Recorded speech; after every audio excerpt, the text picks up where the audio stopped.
आज दुपारी 3 वाजता राज्य मंत्रिमंडळाची बैठक आयोजित करण्यात आली आहे। खाते वाटप होण्याआधी होणारी ही मंत्रिमंडळ बैठक आहे, त्यामुळे या बैठकीकडे विशेष लक्ष असेल।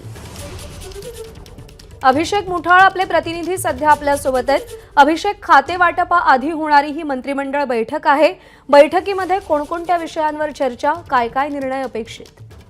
नक्कीच प्रज्ञा, जर का पाहायचं तर अनेक विधेयकं जे आहेत ते या आत्ताच्या अधिवेशनामध्ये मांडण्यात आलेले आहेत। सोबतच जर का पाहायचं तर धानासंदर्भातला निर्णय असेल, कोणत्या हिशोबानं किती भाव द्यावा या संदर्भात देखील चर्चा ही अपेक्षित असणार आहे आणि त्यामुळे एकूणच राज्य मंत्रिमंडळाच्या बैठकीमध्ये या संदर्भात देखील चर्चा होण्याची शक्यता आहे।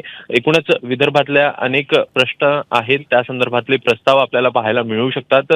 आठवड्याच्या शेवटाला म्हणजेच शनिवारी या संदर्भात अधिवेशनामध्ये चर्चा होऊ शकते आणि त्या अगोदरच जे काही निर्णय आहेत ते या मंत्रिमंडळामध्ये अपेक्षित असणार आहेत।